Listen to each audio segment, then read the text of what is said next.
¿Quién vendrá a los pies del Señor? Mostrando humildad y sinceridad para obedecer. ¿Quién aquí dirá? Heme aquí, Señor. Heme aquí, Señor. ¿Quién aquí dirá? Envíame a mí. Envíame a mí. Este día quisiera pedirle a nuestra hermana Araceli que nos ayude con la oración inicial para que podamos empezar estas horas con la bendición de Dios. Oremos, hermanas, inclinemos nuestros rostros. Señor, buen Dios, que estás en las alturas y en el corazón de cada uno de tus hijos. Llegamos, Señor, a este grupo de hijas tuyas, Señor, ante tu presencia. Agradecida, Señor, por esta nueva oportunidad que nos estás dando, Señor, de poder estar aquí reunidas, porque estamos dispuestas, Señor, a escuchar tu palabra, a aprender más de ti y a mantenernos, Señor, cada día en tus caminos. Suplicamos, Señor, que todo lo que se haga en esta reunión sea conforme a tu voluntad, que esos cantos nos llenen, Señor, de gozo, que lleguen hasta tu presencia, Señor, que la palabra sea bien recibida por cada uno de nuestros corazones y así, Señor, podamos seguir sirviéndote como tú lo mereces. Quédate, Señor, con nosotros con nosotras en todo momento. En tus manos nos quedamos, Señor. En el nombre de nuestro Señor Jesús. Amén. De nuevo, bienvenidas a todas las hermanas que nos encontramos en esta sala. Ya tenemos nosotros a pues la hermana que nos va a dirigir en cantos. Entonces nuestra hermana Dina se queda con nosotros. Muy buenas tardes, hermanas, que el Señor les bendiga. Vamos a entonar el canto número 1 de nuestros himnarios. Cantemos. Iglesia de Cristo, reanima tu amor y sigue la senda que Cristo trazó. Anuncia constante con fe y con valor el santo evangelio que Cristo enseñó. Iglesia de Cristo, sed fiel al Señor. Y por todo el mundo es la comisión. Conduce a las almas al buen Salvador. Todo el obediente tendrá salvación. Conserva de a Cristo la antorcha de luz y sigue alumbrando con fe y con tesón. Enseña a la gente que Cristo en la cruz murió para darnos gozo y perdón. Unidos en Cristo y en su santo amor, con fe primitiva, sencilla y fervor. Una fe, un bautismo y un solo Señor.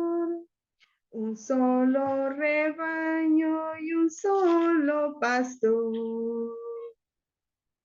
Podemos buscar en nuestros himnarios el 118. Si en tu senda las nubes a golpearse ves, no vaciles por ellos ni flaqueen tus pies. Cada nube que venga no podrá traer más que pruebas que pasan si hay valor y fe. Si hay valor y fe, si hay valor y fe, en las más oscuras noches siempre hay luz. Si hay valor y fe, si hay valor y fe, gozo y paz traerá la lucha. Si hay valor y fe, si es tu vida una carga de cuidados mil, olvidado de todos te podrás sentir. Si tu ayuda pudieses a llevar doquier, esto endulza la vida si hay valor y fe. Si hay valor y fe, si hay valor y fe, en las más oscuras noches siempre hay luz. si hay valor y fe, si hay valor y fe, gozo y paz traerá la lucha, si hay valor y fe. Pon en alto los ojos sin dudar jamás, que en las lides del mundo vencedor saldrás, que si hay flores, encanto tras invierno cruel, trae encanto a la vida si hay valor y fe.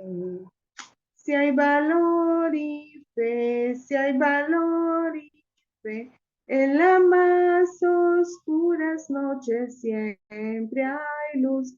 Si hay valor y fe, si hay valor y fe, gozo y paz traerá la lucha.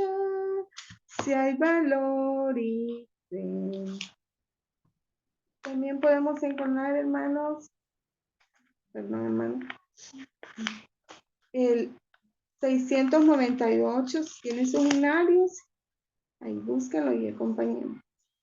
Somos el pueblo de Dios, somos un pueblo especial, llamados para anunciar las virtudes de aquel que nos llamó a su luz.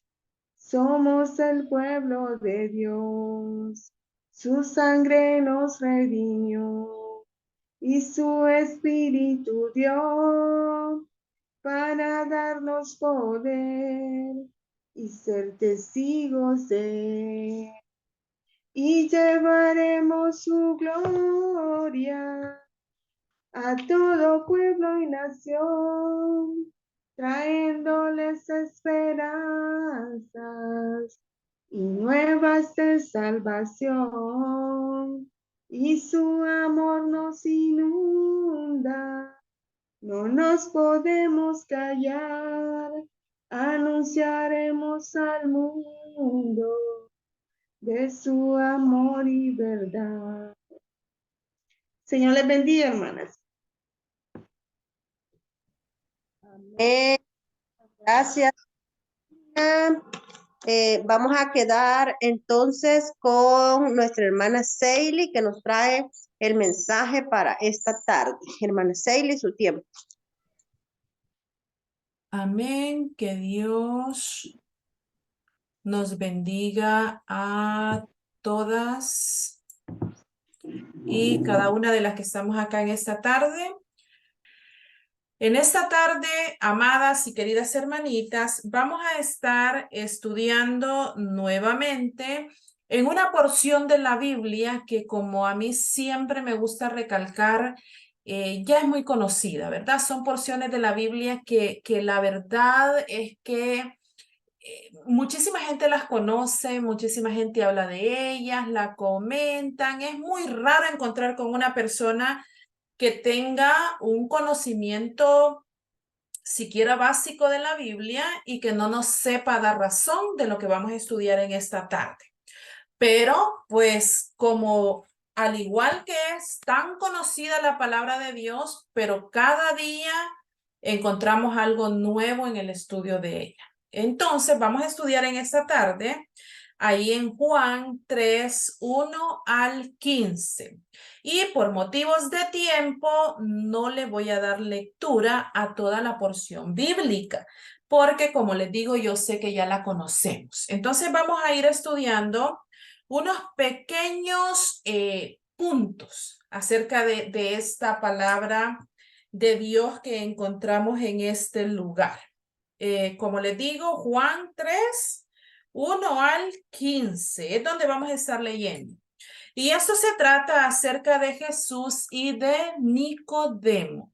Y esta, si nosotros queremos titular esta porción bíblica de una manera diferente, le podríamos poner un secreto muy mal guardado. Muy mal guardado este secreto que sucedió en esta ocasión. Cuando nosotros estamos hablando acerca de esta porción bíblica, tenemos que tomar en cuenta que solo se menciona en el Evangelio de Juan. Juan fue el evangelio que fue escrito más tardíamente. Entonces, contiene algunas partes de las escrituras. Yo me pongo a pensar, hermanas, esta es cosa mía, que él leyó los otros evangelios y dijo, ve, mis amigos, mis discípulos, compañeros, no se acuerdan de esto, lo voy a escribir yo. No se acuerdan de esto otro, lo voy a escribir yo. Porque su evangelio fue muchísimo más tardío para ser escrito. Entonces, a mi gusto, él leyó los otros evangelios y dijo, ve, ellos no escribieron de esto, lo voy a retomar yo, lo voy a escribir yo, ¿verdad? Entonces tenemos que tomar en cuenta que nada más se encuentra en Juan. Otra cosa que nosotros tenemos que valorar es que cuando alguien está escribiendo con, perdón, está escribiendo con nombres propios y está escribiendo acerca de un cargo que una persona estaba fungiendo o estaba llevando a cabo, es una cosa muy riesgosa cuando alguien está, digamos, cuando se pone en duda lo que es el evangelio, lo que son las escrituras y alguien dice, esas son nada más fábulas, son inventos de algunas personas. Pero cuando en esos libros se encuentra un nombre propio y se encuentra alguien que ejerció una labor pública religiosa, se corre el riesgo de que se encuentren algunos pergaminos antiguos, algunos escritos antiguos que cuenten acerca de este Nicodemo, ¿verdad? Y entonces que fue una persona verídica, una persona de verdad que existió, que hizo lo que la palabra de Dios nos está diciendo. Entonces ahí nosotros podemos ver el riesgo de los apóstoles al escribir nombres propios, porque si ellos estaban inventando cosas, pero había alguien que sí conocía verdaderamente a esta persona, en algún momento podía irlo a confrontar y decirle, mentiras, mi tío Nicodemo nunca hizo eso. Mi tío Nicodemo nunca pasó por ese lugar o cosas así, ¿verdad? Entonces ahí nosotros vemos la veracidad de las escrituras al arriesgarse a escribir nombres propios y trabajo que realizaba aquella persona. Cuando estamos hablando de Nicodemo, estamos hablando de un nombre que significa victoria del pueblo. La primera parte de su nombre es lo que conocemos como Nike, que es el mismo que se utiliza para la ropa deportiva, que quiere decir victoria, que va encaminado a la victoria. Y la segunda parte, que es demos, quiere decir pueblo. Eso es el significado. Entonces, el nombre completo dice que es la victoria del pueblo. Hablamos de un hombre con profundo conocimiento de las escrituras y también con un compromiso propio de vivir en santidad. La Biblia nos lo describe como un hombre rico. Estamos hablando de una persona que no sufría ninguna carencia. Fariseo, escriba, erudito de la ley, maestro en Israel, intelectual y miembro del Sanedrín. Pero, ¿qué es el Sanedrín? Nos podemos preguntar nosotros, ¿qué es lo que se está diciendo con el Sanedrín? El Sanedrín era un conjunto de sabios y de estudiosos que literalmente la palabra quería decir sentarse juntos. Pero ¿para qué se sentaban juntas estas personas? ¿Verdad? No era para tomar un café, no era para conversar de temas cotidianos.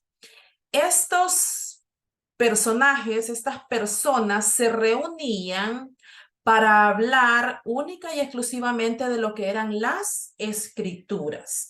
Dice que estaba conformado por 70 rabinos. No era cualquier persona la que conformaba el Sanedrín. 23 o 70, dependiendo de tiempos de guerra o de diferentes situaciones ahí. Pero lo más común era 70 rabinos más el sumo sacerdote. 71 personas eran las que conformaban este Sanedrín. Allí habían representantes de todas las tribus de Israel, de todas las ciudades principales de Jerusalén, de Israel, perdón, y ellos fungían como juez. El gran Sanedrín se reunía en el templo de Jerusalén en el llamado Salón de las Piedras Talladas. Este era un salón aparte que se había hecho especialmente para las reuniones de este consejo de sabios. Ellos, fíjense qué interesante y qué cansado era el trabajo de esta gente, porque nosotros acá nos reunimos los domingos, los lunes 1 hora para estudiar acá. Y el domingo 2 horas en la iglesia, ¿verdad? Y a veces reuniones los sábados. Estas personas se reunían, dice, todos los días. Era un trabajo de 8 horas, estar hablando acerca de las escrituras, 8 horas, 8 o 10 horas al día. Ellos se reunían todos los días, excepto el día sábado, que era el día sagrado de guardarse, y los días de las fiestas religiosas judías. Esos días ellos respetaban la fiesta y no acudían a su trabajo. Después que el segundo templo se destruyó, ellos perdieron ciertas facultades como jueces y como administradores de la ley, porque el pueblo, el gobierno romano fue el que tomó esta administración de la ley. Entonces ellos perdieron ciertas facultades, pero igual eran la máxima autoridad religiosa para el pueblo de Israel. Ellos habían sido también, eran embestidos por medio de un ritual. No era nada más que se decía, fulano, ¿quiere ser usted parte del Sanedrín? Y él decía, sí o no, o tal vez voy a llegar a ver de qué se trata. No, esto era una cosa seria. Ellos llegaban y eran ordenados. Primeramente eran elegidos porque eran rabinos extremadamente inteligentes, extremadamente estudiosos. Eran elegidos para pertenecer al Sanedrín y después eran embestidos. Había una ceremonia especial para poderlos embestir posteriormente para que ellos pudieran realizar su trabajo como miembros del Sanedrín. Eran los únicos que podían juzgar al rey. Para este tiempo de Jesús, los gobernantes eran judíos, pero dependían de los romanos. Pero en otro tiempo, y si posteriormente se volvía a instaurar el rey, los únicos que podían juzgar a los reyes de Israel son los miembros del Sanedrín. Ellos podían también ampliar los límites del templo. Sabemos que las medidas del templo habían sido estipuladas específicamente cómo tenía que ser cada cosa. Pero ellos en su vasta sabiduría, en su gran conocimiento, si había necesidad de hacer una habitación extra, de hacer un patio extra, se tenían que reunir ellos para llevar a cabo aquella gran reunión y llegar a comprender que sí había necesidad de una construcción de unos metros más en el templo. No como nosotros, ¿verdad? Que vamos a ir a un cuartito y ponemos otras 2 láminas y otras 2 láminas y no pasa nada. En este caso, ellos tenían que reunirse y entender porque las medidas las había dado Dios para aquel templo.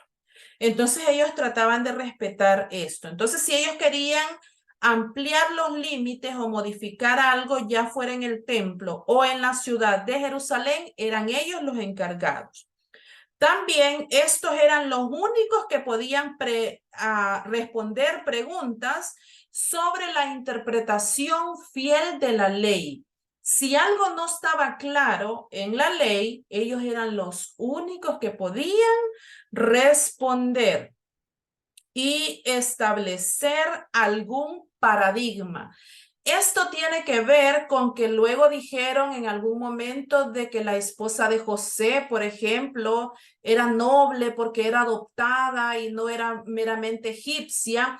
Ellos trataban de establecer estos paradigmas para purificar su raza. pero no lo podía decir cualquier persona, sino que ellos se reunían a estudiar, a buscar la historia de aquella persona para llegar a aquella conclusión. Y después que ellos lo decían, ya las personas lo tomaban como algo verídico, por la gran sabiduría que estas personas tenían.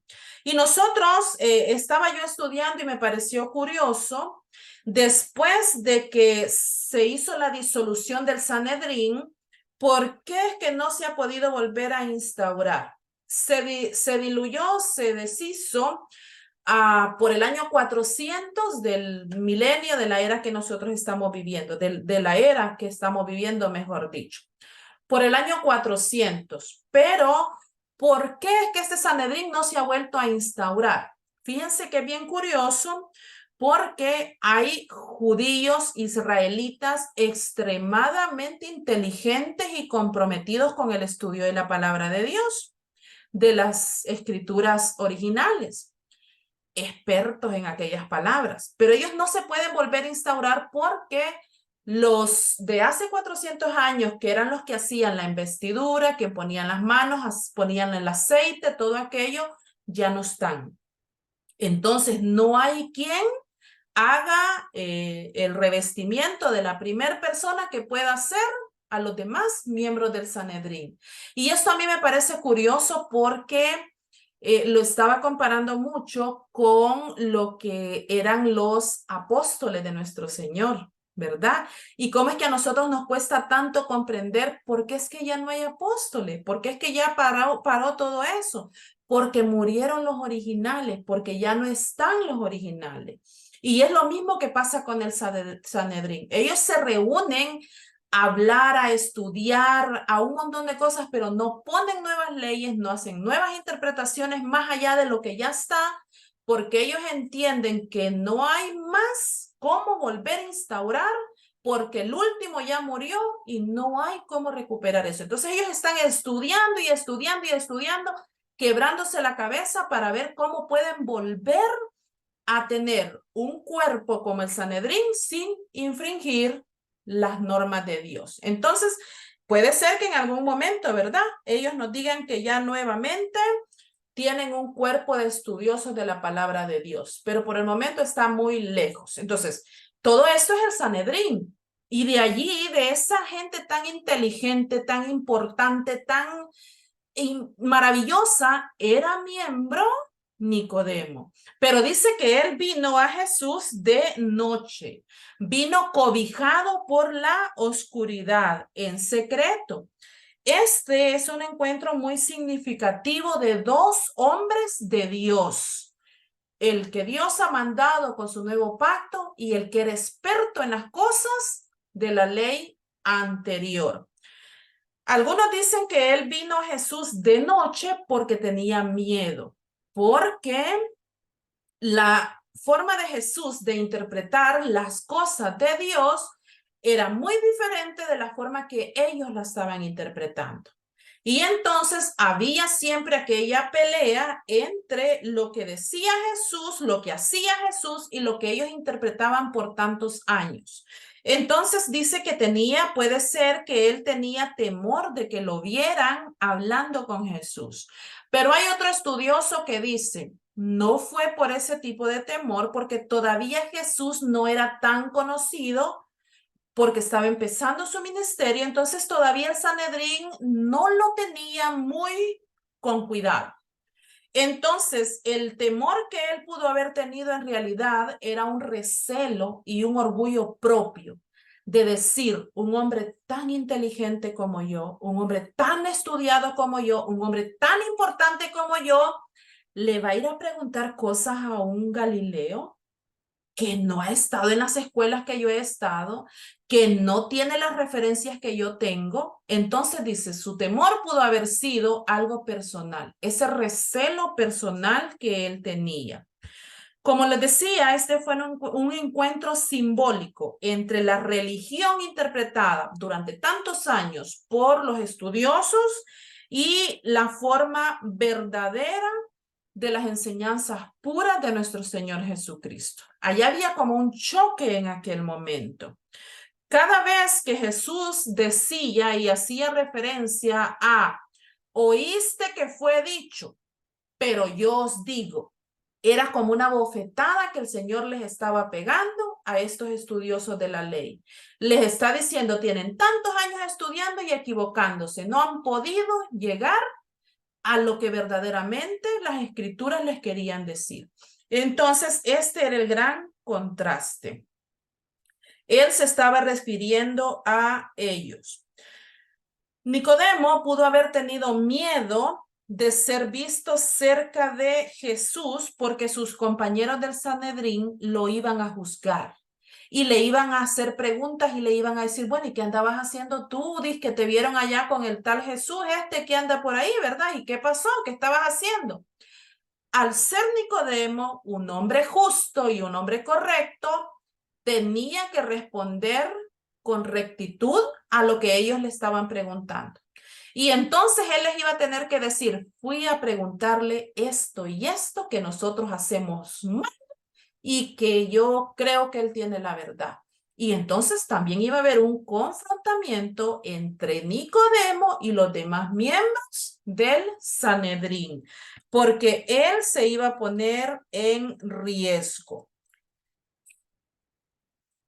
También nosotros tenemos que pensar en este aspecto cuando nosotros nos hemos confrontado con la verdad, cuando nosotros o cuando alguien que nosotros conocemos se ha tenido que confrontar con la verdad y esa persona ha hecho sus prácticas religiosas de una manera tal, su vida religiosa de tal o cual manera en algún momento, y nosotros vamos y le explicamos la palabra de Dios en la forma correcta y todo, y esta persona nos dice, a lo mejor como podían pensar Nicodemo y otros, bueno, es que como Dios conoce los corazones, ¿verdad? Si yo lo estoy haciendo con buena actitud, pues Dios me lo va a tomar en cuenta porque mi conciencia está bien en lo que yo estoy practicando. Entonces Dios así me lo va a tomar en cuenta. Nosotros tenemos que pensar en este aspecto, cuando nosotros decimos Dios valora lo bueno, Dios valora el corazón, Dios lo que ve son las intenciones, y nosotros podemos preguntarnos, ¿acaso podemos dudar de la buena conciencia que tenía Nicodemo al ser un estudioso de la ley, al ser un experto en la ley? No podemos dudar de su buena conciencia. El hombre lo que practicaba lo hacía con plena conciencia. Entonces, ahí nosotros tenemos que tomar en cuenta en qué situación estamos nosotros en cuanto a la verdad. ¿Lo estamos haciendo de buena conciencia, pero es suficiente? ¿O necesitamos de todas maneras confrontarnos con Jesús y que Él nos diga claramente qué es lo que estamos haciendo? Esta entrevista con Jesús ponía en peligro su posición dentro de la comunidad judía religiosa a la que él pertenecía. Venir a Jesús de noche le daba la oportunidad de mantener su apariencia de distancia y de rectitud durante el día, reunirse con el Sanedrín en el día, interpretar la ley, criticar lo que Jesús hacía a lo mejor, y durante la noche volver otra vez a tener sus dudas y su necesidad de conocer la verdad. Esto es parte, hermanas, de un gran orgullo y nosotros tenemos que hacer también de lado ese orgullo.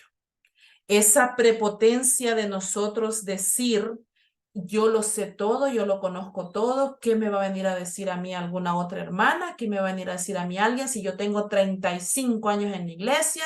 Si yo he nacido en la iglesia, si yo he leído tantos libros, si yo he asistido a tantos seminarios. Tenemos que dejar de un lado ese orgullo.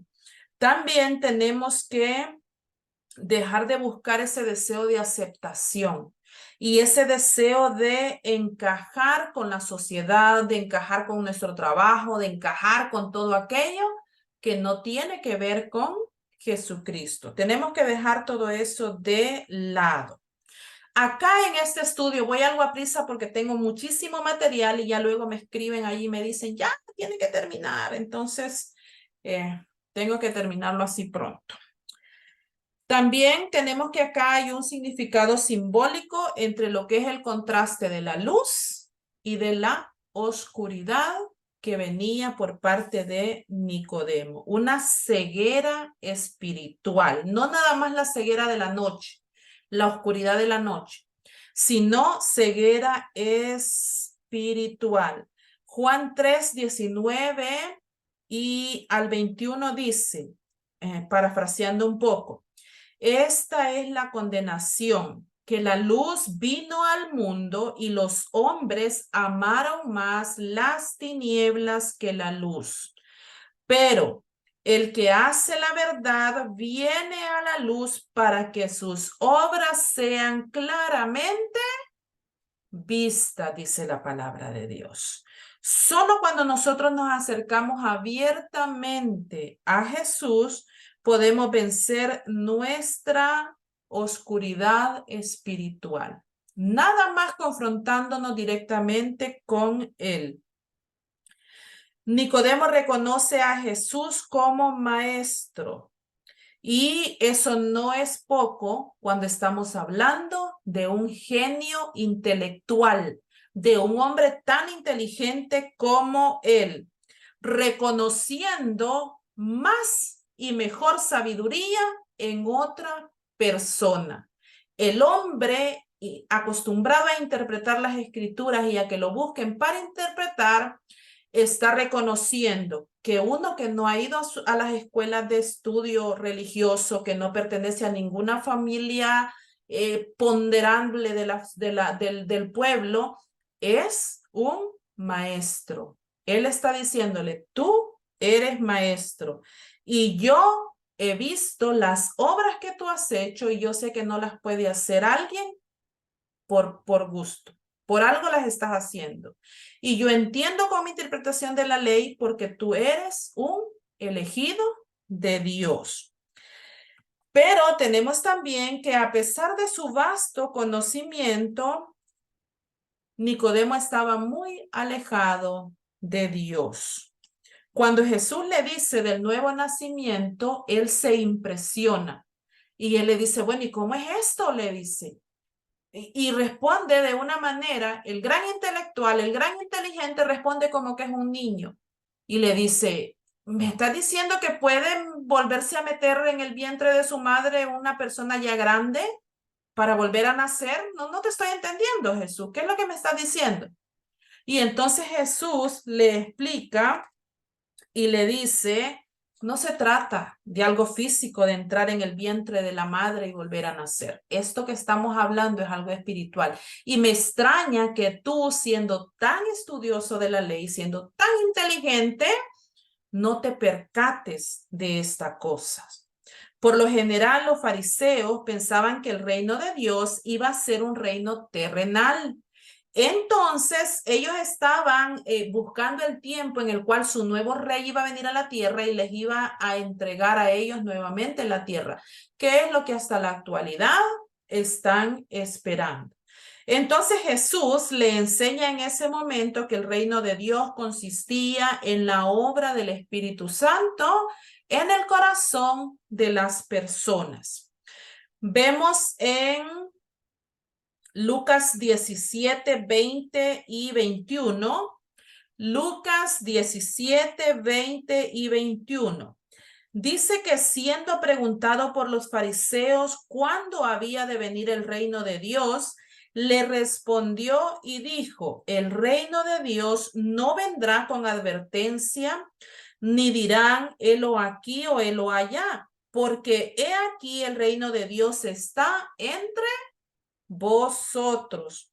Esto le está diciendo el Señor, no es algo físico, no es algo material, no es una persona que se va a poner como rey, como gobernante, como emperador. Esto es el Espíritu Santo, el que va a estar actuando en las personas. Otra cosa que nosotros podemos comprender acá es que así como una persona natural, física, no decide sobre su nacimiento, no decidió engendrarse, no decidió meterse en aquel vientre, no decidió el día y la temporada en la que iba a nacer, Porque si fuera eso, uno va y elige nacer en una casa de princesa, de una familia adinerada y pudiente y todo eso. Pero igual como el nacimiento natural no lo decidimos nosotros, el nacimiento espiritual tampoco se puede decidir. La persona no puede decir, voy a creer al evangelio dentro de 3 meses, me voy a convencer dentro de tantos estudios, voy a oír 25 prédicas y entonces sí, mi corazón se va a sentir conmovido. Eso no se puede decidir. El creer a Jesucristo, la necesidad de arrepentirse llega el día que llega, en el momento que llega y a la hora que llega, igual que los nacimientos. Entonces, esta es una manera que nosotros podemos, ¿verdad?, interpretar. Va a nacer a la nueva criatura cuando vaya a nacer. No podemos imponerlo. Y ahí también podemos nosotros pensar que no podemos, ¿verdad?, en esos bautismos programados dentro de tanto tiempo, no sabemos cómo está en realidad el corazón de la gente. Si la gente sintió ahora la necesidad, el deseo, la precisión de nacer ahora, nosotros no podemos impedírselo y decirle tiene que esperar a 3 meses o 6 meses o 1 año. Van a nacer ahora, quieren nacer ahora y tenemos que respetar eso. También, para ir finalizando, vamos a dejar unos puntitos, quiero ver. Tenemos que ver la necesidad de nosotros confrontarnos con nuestra oscuridad espiritual y permitir que Jesús le haga un cambio total a nuestra vida. Después de esto, nosotros vemos a Nicodemo en Juan 7, 50 y 51. Igual por el tiempo no lo vamos a leer. Ahí dice que están los demás fariseos, los demás intérpretes hablando, criticando, diciendo de Jesús, y Nicodemo se confronta con ellos y les dice, ¿acaso se puede estar juzgando sin haber oído qué es lo que la persona te va a decir? No se puede. Y todavía sus compañeros le dicen, ¿acaso tú también eres Galileo como él? Para que vengas a estarlo defendiendo. ¿Has visto que ha salido algo bueno de donde él ha salido? Le dicen ellos. En todas las interpretaciones de la ley que nosotros hemos hecho, ¿has visto que algo bueno ha salido de donde nació este Jesús, de donde salió este Jesús? Entonces él se confronta y tiene un cambio para él poderse confrontar con sus mismos compañeros de trabajo, de misión. Luego vemos finalmente a Nicodemo en Juan 19, 39 al 40, durante la crucifixión de nuestro Señor Jesucristo. Dice que él fue juntamente con José de Arimatea a pedir el cuerpo de Cristo para poderlo enterrar. Y él llevó gran cantidad de especies aromáticas para poder embalsamar el cuerpo de Jesús. Aunque José llegó silenciosamente a pedir el cuerpo, no se nos dice que lo haya hecho también él en secreto, pero sí entendemos que discretamente fueron a pedir el cuerpo. Pero ya alguien más sabía de su acercamiento con Jesús. José de Arimatea también sabía que él también amaba al Señor Jesús. Y entonces ya eran 2 personas en ese momento con el Señor Jesús. Hay un estudioso también que dice que cuando se habla de que el principio vino a Jesús de noche, esa forma de la interpretación de la palabra quiere decir como que aquella vez fue la primera visita de muchas más que hubieron. O sea que no nada más fue esa, sino que Nicodemo siguió buscando al Señor Jesús para conversar con él. Esa es la forma de interpretar la palabra. Si se van a las raíces ahí antiguas y todo, dice, fue la primera visita de muchas más visitas que hubieron. Entonces él siguió conociendo al Señor Jesús. En este último pasaje que estamos viendo, 19, 39 al 40, vamos a retomar un poquitito lo que Jesús le dijo en Juan 3, cuando le dice, van a ver la señal de la serpiente que estaba puesta en el asta, y que los que miraban no era que el asta fuera milagrosa, sino que ellos iban a ver para demostrar su creencia en las palabras que les había dicho Dios de aquella serpiente cuando estaban en el desierto. Nicodemo tuvo la oportunidad de ver esto, porque durante la crucifixión de nuestro Señor Jesucristo, Él estuvo muy cerca.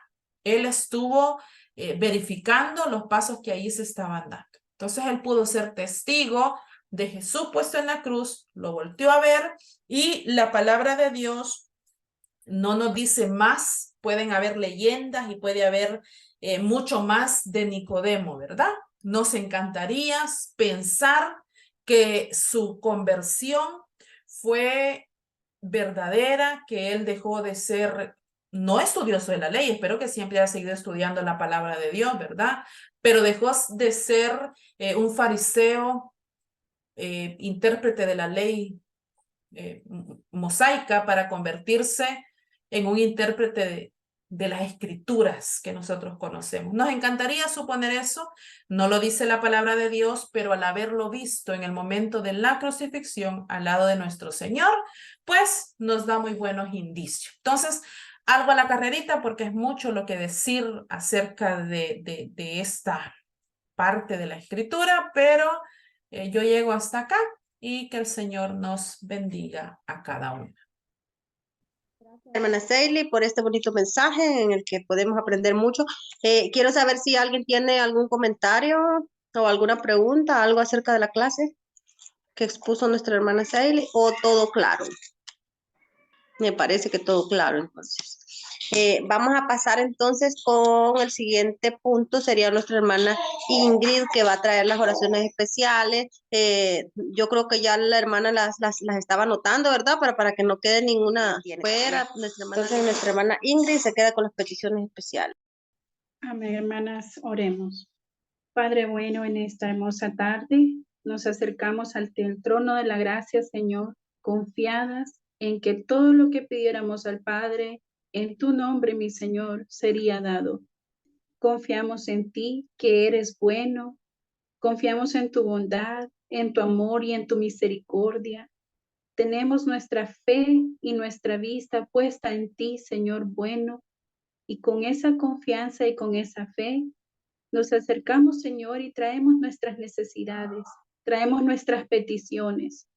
No acudimos a nadie más, Señor, antes de cualquier cosa en nuestra vida, acudimos a ti primeramente, porque eres bueno, Señor, porque eres nuestro Señor, porque somos tus hijas.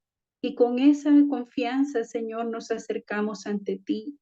Hay hermanas que han puntualizado, mi Señor, sus necesidades y peticiones, como mencionaban la hermana Lisbeth, su hija y su esposo. Pedimos, mi Señor, por su hermana Liliana. Tú conoces sus necesidades. Sé propicio, Señor, con ellos. Pedimos por la congregación de Far Rockaway de Nueva York.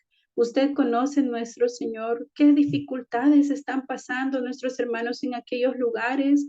Así es que pedimos, Padre, para que sea, Señor, tú quien suplas sus necesidades, o tú, Señor, que proveas, Padre, salida a las dificultades que estén pasando. Pedimos también por nuestros hermanos Sonia y Juancito de Candelaria en su lucha contra el cáncer. Señor, confiamos que tú eres el mismo de ayer, de hoy y de siempre, que en tu amor y misericordia obraste milagros de sanidad, Señor. Así es que si es en tu voluntad, Padre, podamos ver la sanidad de nuestros hermanos que piden, Señor, por su salud. Pedimos también por nuestra hermana Araceli de Benítez, por su vida espiritual y la de su familia, por la familia Gutiérrez de Ciudad Real. Ayúdalo, Señor, en sus vías respiratorias, que puedan, Señor, ser limpias, ser sanos pronto nuestros hermanos. Extrañamos verlos reunidos con nosotros. Te pedimos, Señor, por hermana Evelyn, por su salud y la petición especial. Y cada uno de nuestros hermanos que tal vez no alcanzaron a expresar, Señor, su petición, pero tú la conoces y están orando, Señor, hacia ti constantemente. Sé propicio, Señor, hacia esas necesidades, hacia esas peticiones que tenemos en cada congregación, nuestros hermanos, Padre, que están, usted conoce los padecimientos que estén pasando. Te pedimos, Señor, bueno, que te muestre favorable, Señor, y podamos oír pronto de estos hermanos que exponen peticiones, oír también que han sido contestadas sus oraciones. Pero si no fuera así, Señor, como tus hijas, hemos también entendido que antes de todo, también, Señor, nos ponemos bajo tu voluntad. Sabemos que tú eres soberano y que tu voluntad prevalece. Así es que, mi Señor, así exponemos nuestras oraciones en esta tarde, en el nombre de Jesús. Amén. Muchas gracias, hermana Ingrid. Ahora le vamos a pedir a nuestra hermana Janet de González que nos ayude, por favor, con la oración final. Oramos, hermano. Bendito Dios y Padre Celestial, venimos delante de tu presencia, Señor, un grupo de hijas tuyas, Padre, en esta plataforma, para darte las gracias, Padre, por todo lo que nos has permitido en esta tarde, Señor amado, por haber puesto en nuestros corazones el oír de tu palabra, Señor, por habernos conectado, Padre. Muchas gracias porque tu infinito amor nos alcanza cada día, Señor. Gracias porque eres tú el que te manifiesta siempre, Señor, en nuestra vida. Bendice cada una de nuestras hermanas, Señor amado, que se conectaron. Gracias por todo, Señor. En esta tarde, Padre, nos desconectamos de esta plataforma, pero no de tu presencia, Señor. En el nombre de Cristo Jesús, oramos y pedimos todo. Amén. Bien, muchas gracias, hermanas. Hemos llegado al final de esta hora. Pueden abrir su micrófono y despedirse. Nos vemos el próximo lunes por este mismo medio y a esta misma hora. Bendiciones, hermanitas.